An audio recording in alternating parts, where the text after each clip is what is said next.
안녕하십니까. 오늘 우리가 함께 나눌 말씀은 베드로전서 2장 19절부터 25절 말씀입니다. 말씀을 같이 보겠습니다. 사환들아 범사에 두려워함으로 주인들에게 순종하되 선하고 관용하는 자들에게만 아니라 또한 까다로운 자들에게도 그리하라. 부당하게 고난을 받아도 하나님을 생각함으로 슬픔을 참으면 이는 아름다우나 죄가 있어 매를 맞고 참으면 무슨 칭찬이 있으리요. 그러나 선을 행함으로 고난을 받고 참으면 이는 하나님 앞에 아름다우니라. 이를 위하여 너희가 부르심을 받았으니 그리스도도 너희를 위하여 고난을 받으사 너희에게 본을 끼쳐 그 자취를 따라오게 하려 하셨느니라. 그는 죄를 범하지 아니하시고 그 입에 거짓도 없으시며 욕을 당하시되 맞대어 욕하지 아니하시고 고난을 당하시되 위협하지 아니하시고 오직 공의로 심판하시는 이에게 부탁하시며 친히 나무에 달려 그 몸으로 우리 죄를 담당하셨으니 이는 우리로 죄에 대하여 죽고 의에 대하여 살게 하려 하심이라. 그가 채찍에 맞음으로 너희는 나음을 얻었나니 너희가 전에는 양과 같이 길을 잃었더니 이제는 너희 영혼의 목자와 감독 되신 이에게 돌아왔느니라. 아멘. 네, 오늘 우리 고난 중에 인내라는 제목으로 함께 말씀을 나누려고 합니다. 지난주부터 이제 계속해서 베드로는 하나님의 존귀한 백성인 우리들이 이 세상 속에서 다양한 인간관계를 맺고 살고 있는데 그러한 삶 중에 우리가 어떠한 태도로 살아가야 할지를 지금 계속 말씀하고 있습니다. 특히 오늘 말씀은 사환들, 그러니까 당시 주인을 두고 그 안에서 일하고 있는 종들에게 말씀을 증거하고 있습니다. 종들은 그 주인들에게 순종해야 합니다. 지금 여기에서 말씀하고 있는 주인은 예수님을 믿는 사람들만이 아니죠. 그게 아니라 이제 심지어 믿지 않는 주인들, 그 중에서도 선하고 관용하는 자들 뿐만 아니라 까다롭게 구는 사람들에게도 순종해야 한다. 좀 뒤에 이어지는 말씀들을 보면 부당하게 고난을 당하게 하는 그런 주인들이라 할지라도 순종해야 한다, 이렇게 말씀하고 있습니다. 그러면서 19절부터 20절에 보면 그처럼 선을 행함에도 불구하고 부당하게 고난을 받는다고 해도 하나님을 생각하면서 슬픔을 참으면 아름답다, 이렇게 말씀하고 있습니다. 그리고 이제 21절부터 25절에서는 이를 위하여 너희가 부르심을 받았다라고 하면서 예수 그리스도께서 고난을 받으심으로 본을 보이시고 그 자취를 따라오게 하셨다고 이렇게 말씀하고 있습니다. 오늘 이 말씀이 그 내용이 용납이 되시나요? 이렇게 볼 수 있을 것 같아요. 부당하게 고난을 당해도 참아라. 너희는 그것을 위하여 부르심을 받은 것이다. 예수님도 죄 없이 거짓 없이 욕을 당하셨지만 욕하지 않으시고 고난 당하셨지만 위협하지 않으시고 우리를 위해 기꺼이 죽으셨으니 너희도 예수님의 본을 따라 그렇게 해야 한다. 마치 이 말씀은 좀 더 확장해서 본다면 사회적인 불의를 당하더라도 아무런 저항을 해서는 안 되고 부당한 억압과 폭력에 노출되어 있다 하더라도 아무런 행동도 하지 말고 그저 침묵하면서 묵묵하게 그 고난을 수용해야 한다는 것처럼 들립니다. 그리고 그렇게 해서 부당하게 학대하고 고난을 주는 그런 사람들의 손을 들어주는 것처럼 보입니다. 고난을 당하는 사람과 고난을 주는 사람 중에 마치 고난을 당하는 사람들에게 너희 다 무조건 참아야 돼 라고 말하면서 지금 고난을 주고 있는 사람들의 정당성을 이렇게 확보해 주는 것처럼 들리기까지 합니다. 그래서 오늘 이 말씀이 도대체 어떤 내용인지, 우리가 이 말씀의 중요한 의도가 무엇인지를 한 3가지로 나누어서 살펴보려고 합니다. 가장 먼저 이 말씀의 제일 주된 의도는 바로 앞에 나오는 2장 16절부터 17절에 있는 그 말씀을 좀 근거로 해야 할 것 같습니다. 2장 16절 17절에 보면 너희는 자유가 있으나 그 자유로 악을 가리는 데 쓰지 말고 오직 하나님의 종과 같이 하라. 무사람을 공경하며 형제를 사랑하며 하나님을 두려워하며 왕을 존대하라, 이렇게 말씀하고 있습니다. 그러니까 지금 베드로 사도가 쭉 우리 그리스도인, 우리 성도들이 어떤 존재라고 말씀을 해왔습니까? 하나님의 존귀한 백성이라고 계속 말씀을 해왔습니다. 왕같은 제사장, 거룩한 나라, 또 택하신 하나님의 택하신 백성, 그의 소유된 백성 이렇게 계속 말씀을 하면서 우리가 정말 존귀한 하나님의 백성이라고 계속 이야기를 했죠. 그리고 우리가 그리스도 안에서 자유함을 얻은, 이제 더 이상 죄의 종이 아니고 자유함을 얻은 구원받은 백성이라는 것을 계속 강조해 왔습니다. 그러면서 지금 이 성도들을 권면하는 말씀에서는 우리가 누리고 있는 그 존귀함과 우리가 받은 그 존귀함과 우리가 누리는 그 자유함이 방종으로 이어져서는 안 된다는 것을 지금 말씀하는 겁니다. 사도 바울도 에베소서나 골로새서에 보면 앞에 내용은 우리가 어떤 구원을 받았고 어떤 은혜를 받았는가, 하나님이 우리를 어떻게 구원하셨는가, 그래서 우리가 누구인가에 대해서 이렇게 강조를 하면서 뒤에 이제 이 세상에서 살아가는 동안 어떻게 살지, 부모와 자식 관계에서 또 남편과 아내 관계에서 또 상전과 종들의 관계에서 우리가 어떻게 살아야 되는지를 이렇게 말씀을 하고 있습니다. 골로새서도 그렇고 에베소서도 그렇습니다. 골로새서 4장에서 그래서 이제 우리 그리스도인들의 삶에 대해서 권면을 하고 있고, 에베소서는 5장부터 이제 6장까지 이렇게 삶에 대해서 권면을 합니다. 근데 독특한 점이 있습니다. 사도 바울도 그 모든 권면에 있어서 예를 들면 남편과 아내의 관계에서 아내에게 먼저 권면을 하고 그 다음 남편에게, 자녀에게 권면을 하고 부모에게, 또 종들에게 먼저 권면을 하고 상전들에게, 이 순서로 권면을 하고 있습니다.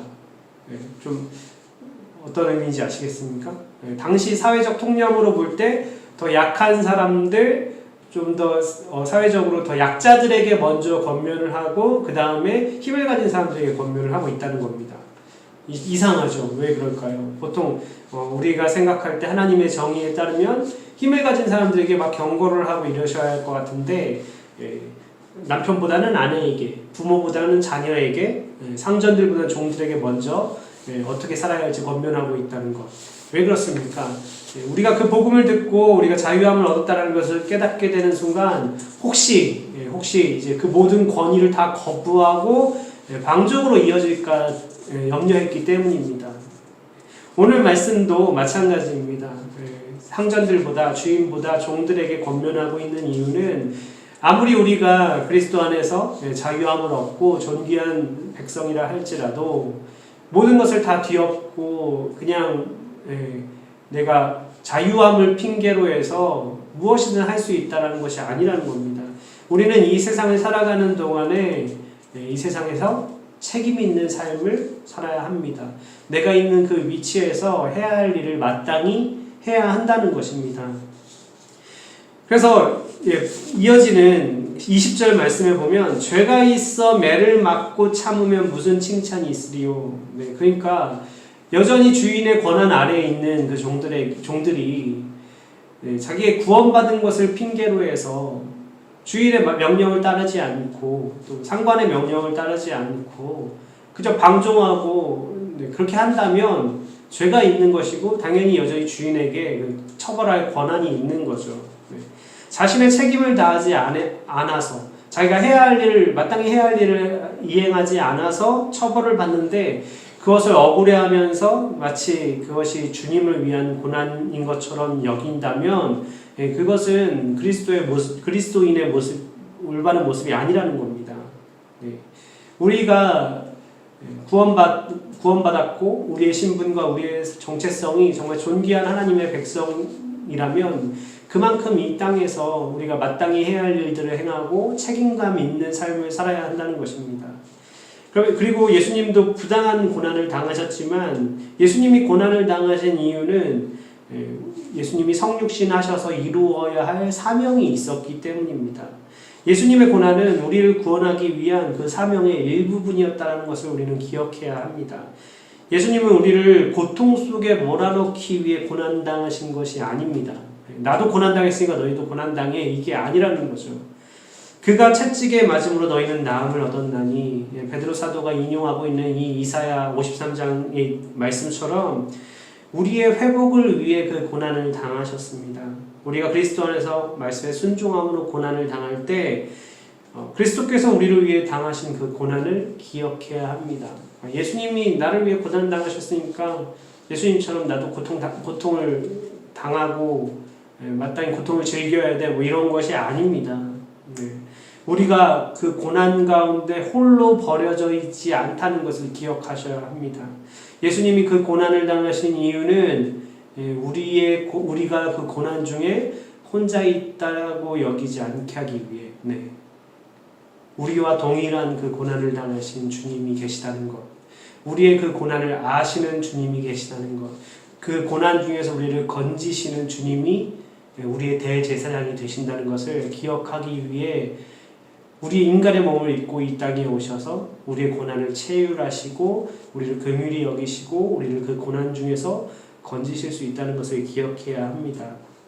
다시 말씀드리면 이 말씀의 가장 큰 의도는 우리가 구원받은 것, 우리의 그 존귀한 정체성이 이 세상에서 방임하고 방종하는 것을 그런 결과를 가져오는 것이 아니라 우리가 자유함을 누린다는 것은 주님 안에서 우리가 어떤 것이든 빌립보서 4장의 사도 바울의 고백처럼 내게 능력 주시는 자 안에서 내가 그 모든 것을 감당할 수 있다는, 그 모든 것을 할 수 있다는 그런 믿음으로 이어져야 하지 내 모든 책임을 다 내팽개치고 그러라고 구원해 주신 것이 아니라는 거죠. 또한 우리가 단지 나의 개인적인 권리와 이익을 지키기 위해서 혈안이 되어서는 안 된다는 것입니다. 우리가 여전히 이 세상에서 책임있고 선한 행실을 가지고 살아야 한다는 것을 강조하는 말씀이라는 것입니다. 그것이 지금 이 말씀의 가장 첫 번째 되는 가장 근본적인 의도입니다. 또한 이 말씀은 우리가 악에 대해서 어떻게 대처해야 하는가 그런 가르침을 주고 있습니다. 악의 순환을 만들지 말고 악의 그 순환을 끊으라는 것이죠. 때때로 우리가 그렇게 고난을 당하고 부당한 고난을 당할 때 이런 고민을 하게 됩니다. 내가 이렇게 고난을 그저 받아들이고 수용하고 참고 인내하는 것이 오히려 악을 더 방조하는 것이고 그 악행에 대해서 암묵적으로 동의하고 승인하는 것으로 비춰질 때 그럴 때에도 우리는 가만히 있어야 할까? 그러니까 누군가 나를 막 계속 괴롭히는데 내가 거기다 아무런 저항을 하지 않으니까 이거 해도 되나 보네 하면서 계속 고통을 주는 거죠. 그럴 때에도 우리는 그저 가만히 있어야 할 것인가? 이런 고민을 하게 됩니다. 마치 오늘 말씀이 그렇게 하라고 하는 것처럼 보이기도 합니다. 그저 선을 행하다가 고난을 당해도 참으면 아름답다 이렇게 말씀하시는 걸 보니까 아무리 내가 계속 괴롭힘을 당하고 고난을 당하고 부당한 대우를 받아도 침묵해야 되는 건가? 그게 아름다운 것인가? 이렇게 생각할 수 있는데요. 여기 이 침묵에는 전제하고 있는 것이 있습니다. 베드로전서 3장 13절 13절에 보면 이 뒤에 말씀이죠. 또 너희가 열심으로 선을 행하면 누가 너희를 헤아리요? 이렇게 말씀하고 있습니다. 그러니까 우리가 선을 행하고 우리의 책임을 다할 때 누가 너희를 해하겠느냐? 그러니까 정상적인 보통의 상황이라면 우리가 그렇게 선행을 하고 우리가 악으로 갚지 않고 우리가 견디고 인내한다면 끊임없이 그렇게 고난을 주고 끊임없이 괴롭히지 않을 거라는 그런 통상적인 상황을 말씀하고 있는 겁니다. 우리가 악에서 떠나서 선을 행하고 화평을 구할 때, 또 부당한 고난에 인내하며 악을 악으로 갚지 않을 때 그 악이나 고통 그리고 복수의 순환이 끊어지게 될 것입니다. 악은 더 부피가 커지고 부풀어나지 않게 될 것을 전제로 하고 있는 겁니다.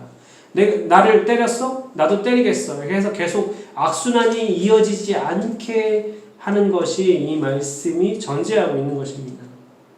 그런데 다시 말씀드리지만 우리가 침묵하고 인내하니까 이래도 되는구나 하면서 그 침묵을 무언의 승인으로 여기고 더 큰 폭력을 일삼고 악을 행하는 자들이 있다면 거기에 오늘 말씀은 거기에도 침묵하라는 그런 말씀이 아닙니다. 그렇게 해서 악을 더 증폭시키라는 그런 말씀이 아니라는 것입니다. 왜냐하면 결국 오늘 이 말씀에도 가장 바깥에 전제되어 있는 그런 성경적인 사상은 하나님의 정의입니다. 하나님이 과연 그렇게 해서 악이 늘어남에도 불구하고 우리한테 그저 인내하고 침묵하라고 그냥 막고만 있어야 한다, 그걸 말씀하시는 것이 아니라는 겁니다. 하나님은 무엇보다도 가장 분명한 것, 가장 성경적으로 계속 말씀하고 있는 것, 하나님은 악을 미워하신다는 겁니다. 그래서 마지막 세 번째로, 첫 번째는 우리가 이 말씀의 가장 큰 의도는 우리가 받은 그 자유, 그리스도 안에서 받은 자유를 방종으로 여기면 안 되고 책임있고 선한 삶을 살아야 한다는 것을 말씀하기 위해 이 말씀을 기록한 것이고요. 또 두 번째로 우리가 악을 악으로 갚지 않고 그 악의 순환이 끊어지도록 오히려 선을 행해야 한다. 그게 이 말씀에 깔려있는 그런 내용이고요.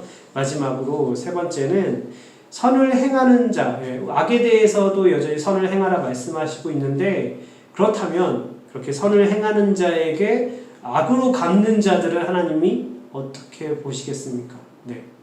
선을 행하는 자에게 악으로 갚는 자, 그들은 하나님이 반드시 심판하실 것입니다. 하나님께서는 그의 백성, 그의 자녀가 고난당하시는 것을 그저 지켜보시면서 얘가 참나 안 참나, 어떻게 끝까지 참을 수 있나 보자, 그러고 계시는 분이 분명 아니십니다. 그렇게 부당한 고난을 당하면서도 참는 자를 분명 아름답게 보시지만, 하나님께서는 그렇게 부당한 고난을 가져다 주는 자는 어떻게 보시겠습니까? 오늘 말씀에서도 예수님께서 침뱉음을 당하시고 조롱을 당하시고 채찍에 맞으시고 십자가에 달려 죽으시면서도 아무런 저항도 하지 않으시고, 그리고 오직 공의로 심판하시는 이에게 부탁하셨다고 말씀하고 있습니다. 누구이십니까? 하나님이시죠. 그렇다면 하나님께서는 예수님께 침뱉고 조롱하고 채찍질하고 십자가에 못 박은 자들, 또 군병들이야 예수님께 그렇게 한 거 시켜서 한 건 아니겠나 싶겠지만, 그 군병들이 어떻게 했습니까? 예수님께 침을 뱉고 갈대로 머리를 치면서 조롱하고, 그것도 시켜서 한 것일까요? 그리고 그 무엇보다도 그들의 뒤에서 그렇게 그런 명령을 내리고 예수님을 죽음으로 몰아간 그 권력자들, 그 음모를 꾸몄던 그 대제사장들과 유대 지도자들, 헤롯이나 빌라도 같은 자들, 하나님께서 그들을 어떻게 보시겠습니까? 그들에게 너네 이 예수님의 그 십자가 사역에 고난을 주는 그 일을 참 잘 감당했구나 하면서 칭찬하시겠습니까? 예수님이 오늘 말씀에 나온 것처럼 예수님이 오직 공의로 심판하시는 이에게 부탁하셨다. 하나님께서는 분명 그들을 공의로 심판하실 것입니다. 누군가 고난을 겪고 막 견디고 참고 인내하고 있는데, 그 고난을 주고 있는 사람들이 예수님도 부당하고 불의한 재판을 받으시면서 참았어, 그러니까 당신도 참아 라고 말하는 것, 그럴 때 예수님이 옆에서 그래 나도 참았으니까 너도 참아라 이러실까요? 그런 말은 믿는 사람이, 내가 정말로 하나님을 믿는다면, 내가 진짜 예수님의 고난을 안다면 그런 말을 감히 할 수는 없을 것입니다. 우리가 믿는 형제가 부당한 고난을 당하고 있는데 오히려 그 고통과 희생을 당연한 것으로 여기면서 신앙으로 이겨야 한다, 그 고난 예수님도 참았으니까 너도 참아야 한다, 이렇게 말하는 것을 하나님이 정말 기뻐하시겠습니까? 오늘 말씀 이제 계속 우리가 이 땅에서 어떤 태도로 살아야 할지를 말씀하시면서 뒤에 이어지는 말씀의 내용을 보면 결국 악에서 떠나 선을 행하라는 말씀입니다. 지금 베드로가 사회적으로 약한 사람들, 오늘 종같이 사환들같이 이렇게 약자들에게 그 고난을 인내할 것을 말씀하고 있다면, 사실 성경 전체에서 흐르고 있는 내용은 사회적인 강자들, 힘을 가진 자들, 권력을 가진 자들에게는 하나님은 더 아주 두렵고 큰 목소리로 말씀하십니다. 그 악을 그치라고, 그 악을 그만두라고 분명 말씀하고 계십니다. 너희에게 심판이 있을 거라고 말씀하고 계십니다. 그러니까 그런 것들을 무시하고 그저 오늘 말씀을 가지고 고난받아도 무조건 참고 침묵해야 된다. 심지어 힘을 가진 사람들이, 심지어 그 고난을 가져다 주고 있는 사람들이 고난당하는 사람들한테 이런 말씀을 들이대면서 그 고난을 참지 않으면, 침묵하지 않으면, 목소리를 내면 그게 잘못이다 이렇게 말하는 것은 성경을 제대로 보고 있는 것이 아닌 거죠. 하나님의 뜻에서 어긋나도 한참 어긋난 것일 겁니다. 오늘 말씀에서 분명히 예수님의 그 고난을 우리의 모범처럼 말씀하고 있습니다. 예수님도 고난당하셨다라는 것을 분명 아주 강력하게 말씀하고 있습니다. 이사야 53장 말씀을 인용해서. 이 말씀을 통해 우리가 기억해야 할 것은 예수님도 고난당하시면서 침묵하셨으니까 우리가 이 세상에서 고난당해도 그냥 무조건 침묵하고 참고 악이 커지도록 방조하라 이런 의도로 이 말씀을 인용하고 있는 것이 아닙니다. 하나님께서, 예수님께서, 우리 주님께서 우리의 고난을 공감하시고 앞서 말씀드린 것처럼 성육신하셔서 그 모든 고난을 체휼하신 그분이 우리의 목자 되신다는 것입니다. 그래서 25절에 너희가 전에는 양과 같이 길을 잃었더니 이제는 너희 영혼의 목자와 감독 되신 이에게 돌아오느니라. 예수 그리스도 안에서 고난을 인내하며 선하고 책임 있는 삶을 살고 있는 그들에게 오늘 베드로는 오히려 위로의 말씀을 주고 있는 겁니다. 너희가 그렇게 선을 행하면서 고난을 당하겠지만 우리 주님께서 그 고난을 아신다. 우리 주님께서 그 고난을 이미 체휼하셨다. 우리 주님께서 그 고난 중에 우리의 목자가 되신다. 우리의 삶을 인도하신다. 그러니 그 고난 중에 인내하고 끝까지 선을 낙심하지 말고 선을 행하라. 책임 있는 삶을 살아야 한다. 그 말씀을 하고 있는 겁니다. 그러므로 우리 교회 공동체는 그처럼 고난당하는 자들의 위로자가 되어줘야 합니다. 너 왜 고난당하는데 예수님처럼 못 참고 있어? 신앙을 가지고 정죄하는 공동체가 아니라 그 고난 중에 있는 자들을 예수 그리스도의 그 복음을 가지고 위로하는 공동체가 되어야 되고 오히려 그 사회적 약자들의 대변자가 되어 주어야 합니다. 다시 말씀드리지만 오늘 말씀은 우리가 예수 그리스도 안에서 고난을 당하겠지만 그 고난을 인내하며 끝까지 선하고 책임 있는 삶을 살아야 함을 말씀하고 있습니다. 오늘도 여전히 이 세상을 살아가면서 때로는 우리가 온갖 부당한 대우를 받기도 하고 여러 가지 고난을 당하기도 합니다. 우리에게 있어 이제 더 이상 우리 삶의 우선순위는 나의 권리, 나의 편의, 나의 안락 이런 것들이 아니라는 거죠. 그런 것들을 위해 발버둥 치면서 악을 행하다가 고통을 당한다면 하나님께 칭찬받을 것이 없다. 이 말씀을 하고 있는 겁니다. 그러나 우리가 때로는 내 권리를 포기하기도 하고 나의 것을 희생하고 그러면서 선을 행하고 때로 부당한 고난을 당할 때 우리의 그 고난을 우리 주님도 아신다는 거예요. 우리 그 고난을 우리 주님도 아시고 우리를 그 중에 위로하시며 우리와 함께 동행하고 계시다는 것을 기억하라는 것입니다. 그러면서 끝까지 인내하면서 견디라는 말씀입니다. 오늘 하루도 주님 안에서 인내하며 또 승리하는 우리 모든 성도님들 되시기를 간절히 바랍니다. 기도하겠습니다. 하나님, 오늘도 저희가 이 세상을 살아가는 동안에 온갖 사회 부조리함과 불의함, 또 부당한 것을 통해 고난을 당하곤 합니다. 하나님, 그 안에서 저희가 때로는 나의 권리, 나의 이익을 포기하고 희생하며 고난을 당하기도 합니다. 하나님, 저희가 악을 악으로 갚아서 악의 순환이 이어지지 않게 하여 주시옵소서. 그런 악의 순환을 끊는 그런 오히려 악을 선으로 갚아서 하나님의 그 영광을 드러내는 우리가 되기를 간절히 원합니다. 그러나 주님, 때로는 저희가 악을 선으로 대하고 인내하고 침묵할 때 종종 더 악하게 하고 더 악의 부피를 키워가는 사람들도 우리가 만나게 됩니다.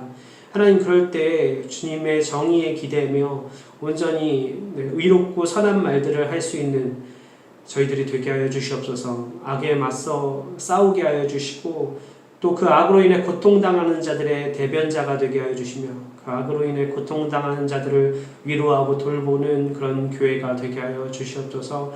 하나님께서 우리와 함께 하시며 우리의 선함과 우리의 위로움을 인도해 주실 줄 믿습니다.